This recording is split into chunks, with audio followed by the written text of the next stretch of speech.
Lògicament, la Festa Major de Sant Quirze 2016. Us deixem amb la il·lustríssima senyora alcaldessa de Sant Quirze, Elisabet Oliveras. Som un poble ric culturalment parlant, un poble que gaudeix participant i vivint les festes amb intensitat. També som un poble responsable i respectuós, que fa de la convivència una virtut. Un poble que no accepta les agressions sexuals ni les fòbies contra les lesbianes, gais, transsexuals o bisexuals. Que no accepta cap agressió per raó de culte o nacionalitat. Un poble que sap que durant uns dies totes gaudim de manera responsable de la festa i de manera lliure decidim quan, amb qui i on volem gaudir amb la parella.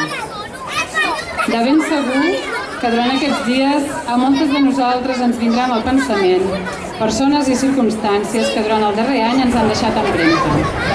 I un dels exercicis de record contra l'oblit és dedicat a les persones refugiades, el drama humanitari del segle XXI. Els governs d'aquesta Europa caduca i de prejudicis, les refugiades també són presents simbòlicament a la nostra festa, amb uns camps distribuïts per tot el poble. Tot això, gràcies a la plataforma Sant Quirze Ajudem els Refugiats, que aquest darrer any ha fet diversos actes i xerrades per recaptar fons per ajudar a les persones refugiades. Amb aquests campaments tenen l'objectiu de fer-nos memòria que cada dia hi ha milers d'homes i dones que lluiten per sobreviure i escapar d'una mort més que segur. Recordeu que els mussols i mussoles som gent forta, valenta, alegre, unida i participativa, a voltes combativa i que en tot moment ens mantindrem fidels per més al servei d'aquest poble.